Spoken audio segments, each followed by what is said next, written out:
حضرت سیدنا فاروق اعظم رضی اللہ تعالی عنہ کی مبارک زندگی، اس کا ایک پہلو آپ کے خلافت کا زمانہ ہے۔ کہا جاتا ہے کہ اس دنیا میں جو بڑے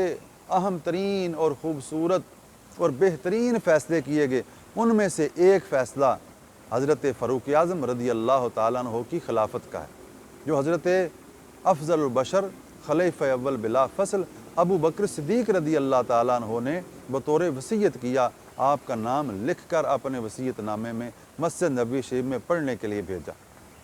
ابھی وہ وصیت نامہ پڑھا نہ گیا کہ حضرت علی رضی اللہ تعالیٰ عنہ کھڑے ہوئے اور عرض کیا، اے خلیفہ رسول، اگر آپ کے وصیت نامے میں خلیفے کا نام عمر نہیں ہے تو ہمیں قبول نہیں ہے۔ تو حضرت ابو بکر صدیق رضی اللہ تعالیٰ عنہ نے فرمایا، علی عمر ہی نام ہے۔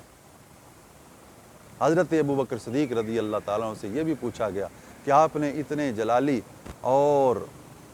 سخت مزاج شخصیت کو ہم پر حاکم بنا دیا، آپ اللہ کو کیا جواب دیں گے؟ تو آپ رضی اللہ تعالیٰ نے فرمایا، اگر اللہ مجھ سے پوچھے گا کہ ابو بکر تم اپنے بعد اپنا نائب کس کو بنا کر آئے، تو میں عرض کروں گا، یا اللہ تیرے بندوں میں جو سب سے بہترین بندہ تھا میں اسے تیرے بندوں پر حاکم بنا کر آیا ہوں۔ حضرت عمر رضی اللہ تعالی عنہ کا دورانیہ خلافت کا 10 سال سے کچھ اوپر ہے۔ اس سلسلے میں آپ نے ایسے انتظام و انصرام فرمائے، آپ کی سیاست کو قیامت تک سلام پیش کیا جائے گا۔ نظام عدل کو بالخصوص آپ نے ترجیح دی، رعایا کے احوال اور رعایا کے معاملات اور رعایا کی ضروریات کے متعلق آپ نے باقاعدہ رجسٹر تیار کرائے، اس میں ایک ایک فرد کا نام، قبیلہ، گھر کے تمام افراد کے کوائف اس میں نقل کرائے، اور ایک مجلس مشاورت آپ رضی اللہ تعالیٰ عنہ نے طلب فرمائی، جبکہ مال غنیمت اور مختلف انداز سے مال آنے شروع ہوئے، اور آپ رضی اللہ تعالیٰ عنہ نے ایسے رجسٹر تیار کرائے اور وظائف جاری کرنے کا اعلان کیا اور مشورے طلب کیے کہ وظائف کس طرح جاری کیے جائیں۔ پھر آپ رضی اللہ تعالیٰ عنہ نے اپنی طرف سے جو مشورہ دیا، فرمایا رجسٹر تیار کرتے ہوئے سب سے پہلے ترجیح رسول اللہ صلی اللہ علیہ وسلم کے خاندان کو دی جائے، پھر حضور صلی اللہ علیہ وسلم کے خاندان کے جو قریبی ہیں پھر ان کو ترجیح دی جائے، اور فرمایا رہ گئی بات عمر کی تو اسے وہاں رکھا جائے جہاں اس کو اللہ نے رکھا ہے۔ یہاں تک کہ جو رجسٹر تیار کرایا وظائف دینے کے لیے، تو سب سے پہلے حضور نبی کریم صلی اللہ علیہ وسلم کے چچا حضرت عباس کا نام لکھایا، اس کے بعد حضرت علی کا نام لکھایا، اور اپنے خاندان کا نام سب سے آخر میں لکھایا۔ اور جب وظائف مقرر کیے تو سب سے زیادہ وظیفہ حضرت عباس کا، پھر حضرت علی کا، پھر ازواج مطہرات رضی اللہ تعالیٰ عنہن کا، جتنی ازواج پاک رضی اللہ تعالیٰ عنہن اس وقت حیات تھیں، یہاں تک کہ جو جنگلوں میں اور جنگلوں کے کناروں میں رہنے والے بدوی تھے ان کے لیے بھی آپ نے 5,000 درہم وظیفہ مقرر کیا، اور جب اپنے بیٹے کا نام آیا تو اس کے لیے آپ نے 3,000 وظیفے کا اعلان فرمایا۔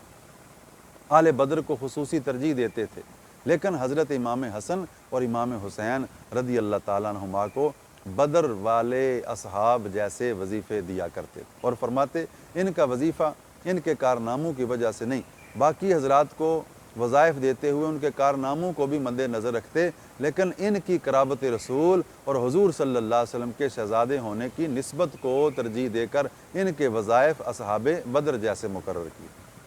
بالخصوص حضرت عمر رضی اللہ تعالیٰ عنہ کا نظام عدل جو آج تک اور آج سے صبح قیامت تک معروف و مشہور اور مثالی ہے اور مثل راہ ہے اور قابل عمل ہے۔ آپ رضی اللہ تعالیٰ عنہ نے جب گورنروں کی تقرریاں کیں تو سب سے پہلے ان کے جتنے اثاثہ جات تھے ان کو درجے رجسٹر کیا، اور پھر ان کو وصیتیں کی،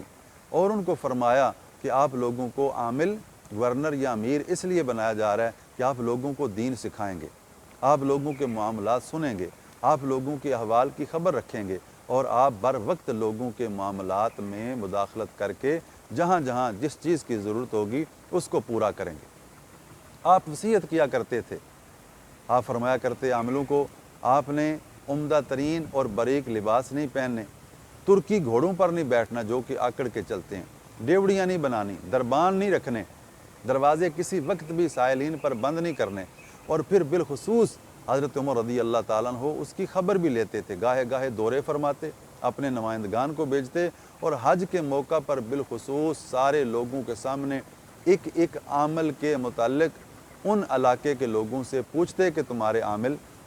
یعنی تمہارے گورنر اور میر کیسے ہیں۔ اگر کسی کی شکایت ہوتی تو بر موقع اس شکایت کا ازالہ کیا جاتا، پوری تفتیش ہوتی، اور اگر واقعہ ہی شکایت سچی ہوتی تو اس کی سزائیں بھی آپ نے مقرر فرمائی ہوتی۔ مثلاً آپ کو پتہ چلا کہ عامل مصر نے اپنے دروازے پر ڈیوڑی بنا لی ہے، آپ نے فوراً نمائندہ بھیجا اور فرمایا اگر ڈیوڑی ہے تو اس کو آگ لگائی جائے تاکہ سارے لوگوں کے سامنے وہ عبرت کا نشان بنے کہ عامل اور گورنر اور امیر شہر اس لیے نہیں ہوتا کہ ڈیوڑیاں بنائے اور لوگ وہاں کھڑے ہو کر اس کا انتظار کریں، بلکہ جس وقت بھی کسی کو شکایت ہو تو فوراً گورنر سے، عامل اور امیر سے ملاقات ہو اور وہ بر وقت اس کا ازالہ کریں۔ سالانہ آپ رپورٹ لیتے تھے، اثاثہ جات چیک کرتے تھے، اگر کسی کے اثاثوں میں اضافہ ہوا ہے تو اس کی باز پرس ہوتی، اگر کوئی ذرہ بھی ناجائز کا شبہ پڑتا تو اس کا پورا احتساب ہوتا تھا۔ اور اپنے گھر سے حضرت عمر رضی اللہ تعالیٰ عنہ آپ کا مثالی عدل اور انصاف اس لیے مثالی ہے کہ آپ نے اپنے قریبی ترین افراد کی کسی بھی کوتاہی کو کبھی برداشت نہ کیا، یہاں تک کہ جب شام کے محاذ پر کچھ حالات معمول پر آئے اور شاہ روم کے ساتھ کوئی دوستانہ مراسم سفارتی قائم ہوئے تو آپ کی زوجہ محترمہ حضرت ام کلثوم رضی اللہ تعالی عنہا، اور یہ بھی یہاں ذہن نشین رکھنا چاہیے کہ یہ شہزادی حضرت مولا علی کی تھی رضی اللہ تعالیٰ عنہ، ام کلثوم رضی اللہ عنہا بنت سیدہ فاطمہ زہرا بطول رضی اللہ تعالیٰ عنہا، یہ حضرت علی کی شہزادی ہیں۔ تو انہوں نے خوشبو کا تحفہ بھیجا تو اس کے بدلے میں وہاں سے شام سے بہت سارے تحائف آئے، تو حضرت فاروق اعظم رضی اللہ تعالیٰ عنہ کو جب یہ علم ہوا تو آپ نے فرمایا اگرچہ وہ خوشبو کا تحفہ آپ کا اپنا ذاتی تھا لیکن لے جانے والا وہاں وہ سرکاری ملازم تھا، اس پر جو خرچہ آیا وہ بیت المال کا تھا، لہٰذا ان تحائف پر جو وہاں سے آئے ہیں آپ کا کوئی حق نہیں ہے، یہ کہہ کر آپ نے تمام تحائف کو بیت المال میں جمع کرا دی۔ رعایا کی خبر گیری، سادگی، حضرت فاروق اعظم رضی اللہ عنہ سادہ غذا استعمال کرتے تھے، بالخصوص قحط پڑ گیا اس زمانے میں آپ نے عام لوگوں جیسی غذا کھانا شروع کر دی۔ شہد کی ضرورت پڑ گئی، بیمار تھے، طبیب نے تجویز کیا کہ شہد کھایا جائے، گھر میں موجود نہیں ہے، بیت المال میں موجود ہے تو باقاعدہ اجازت لے کر آپ نے شہد بیت المال سے لیا۔ حضرت فاروق اعظم رضی اللہ تعالیٰ عنہ کو ایسی فکر تھی، فرماتے تھے میری رعایا میں اگر کوئی ذرہ بھی کسی کے ساتھ زیادتی ہوئی تو اس کا حساب مجھے ہی دینا پڑے گا، یہاں تک کہ یہ مثالی الفاظ آپ کے ہی ہیں کہ اگر فرات کے کنارے کوئی کتا بھی مر گیا تو اس کا حساب بھی حضرت عمر کو ہی دینا پڑے گا۔ حساب کا فکر یہ بندے کو صاحب کمال بناتا ہے۔ حضرت فاروق اعظم رضی اللہ تعالیٰ عنہ کی جو خصوصی تربیت ہوئی تھی، اور پھر مصطفیٰ کریم جان رحمت صلی اللہ علیہ وسلم کے تو تمام صحابہ ہی تربیت یافتہ تھے، اس لیے حضور صلی اللہ علیہ وسلم نے فرمایا الصحابی کالنجوم فبأیہم اقتدیتم اہتدیتم، میرے صحابہ ہدایت کے ستارے ہیں، تم میں ان میں سے جس کے پیچھے بھی چلو گے ہدایت پا جاؤ گے۔ یوں حضرت فاروق اعظم رضی اللہ تعالیٰ عنہ اپنے مثالی کردار کے ساتھ اپنی عمر کے آخری حصے میں پہنچے، بڑھاپے کی طرف آئے، اور روزانہ آپ 20 مرتبہ شہادت کی تمنا کیا کرتے تھے اور 20 مرتبہ اللہ سے یہ دعا مانگتے کہ مجھے اپنی راہ میں شہادت کی موت عطا فرما اور اپنے رسول صلی اللہ علیہ وسلم کے شہر میں موت عطا فرما۔ اللہ نے آپ کی دونوں ہی دعائیں قبول فرمائیں۔ نماز فجر کی ادائیگی میں آپ پر قاتلانہ حملہ ہوا، بڑا خطرناک حملہ تھا، آپ زخمی ہو کر گر گئے، لیکن نماز کی آپ کو اتنی فکر تھی کہ حضرت عبد الرحمن بن عوف رضی اللہ عنہ کو فرمایا آپ نماز کرائیں، وہ آپ کے نائب بنے اور مختصر انہوں نے نماز فجر ادا کرائی، اور اس کے بعد پھر آپ کی دیکھ بھال اور آپ کی تیمارداری میں لگ گئے۔ 26 ذو الحج کو حضرت عمر رضی اللہ تعالیٰ عنہ پر قاتلانہ حملہ ہوا، اور یکم محرم الحرام آپ کی شہادت ہوئی، اور یکم محرم الحرام کو ہی آپ کا جنازہ ہوا، اور آپ کو روضہ مصطفیٰ کریم صلی اللہ علیہ وسلم کے اندر بڑے اعزاز کے ساتھ دفنایا گیا۔ اس کے احوال کی تفصیل کچھ یوں ہے کہ آپ رضی اللہ تعالیٰ عنہ نے یہ خیال کر کے کہ میری قبر حضور صلی اللہ علیہ وسلم کے ساتھ بنے۔ حضرت ام المومنین عائشہ صدیقہ رضی اللہ تعالیٰ عنہا سے باقاعدہ اجازت طلب کی، کیونکہ اس حجرے کی مالکہ وہی تھیں کہ آپ اجازت دیں کہ میری قبر یہاں بنائی جائے۔ حضرت عائشہ پاک صدیقہ رضی اللہ عنہ فرمایا اگرچہ میں نے اپنے لیے یہ ارادہ کیا تھا کہ میری تدفین یہاں ہو، لیکن اے امیر المومنین میں آپ کو اپنے اوپر ترجیح دیتی ہوں اور آپ کو اجازت دیتی ہوں۔ اس کے باوجود جب آپ زخمی ہوئے اور زندگی کی امید نہ رہی تو اپنے بیٹے عبداللہ رضی اللہ عنہ کو فرمایا کہ اب جاؤ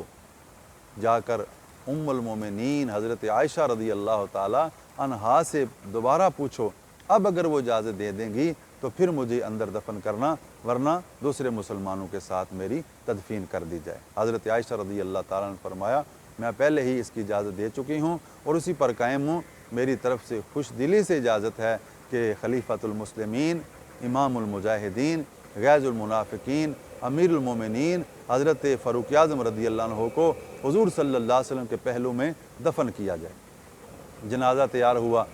آپ رضی اللہ تعالیٰ عنہ کی مبارک میت کو حضور صلی اللہ علیہ وسلم کے دروازے پر حاضر کیا گیا، جس طرح حضرت ابو بکر صدیق رضی اللہ تعالیٰ عنہ کے لیے روضہ شریف سے آواز آئی تھی کہ یار کو یار کے پاس لے آؤ، دوست کو دوست کے پاس لے آؤ، اسی طرح حضرت فاروق اعظم رضی اللہ عنہ کے لیے بھی حضور صلی اللہ علیہ وسلم کے روضہ پاک سے باقاعدہ اندر آنے کے لیے حکم دیا گیا اور فرمایا گیا کہ دوست کو دوست کے پاس لے آؤ۔ یوں حضرت فاروق اعظم رضی اللہ عنہ 63 برس کی عمر میں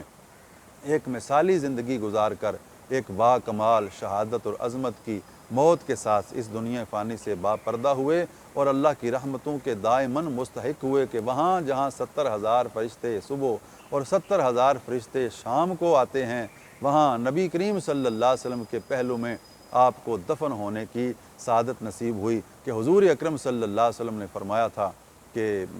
حشر کے دن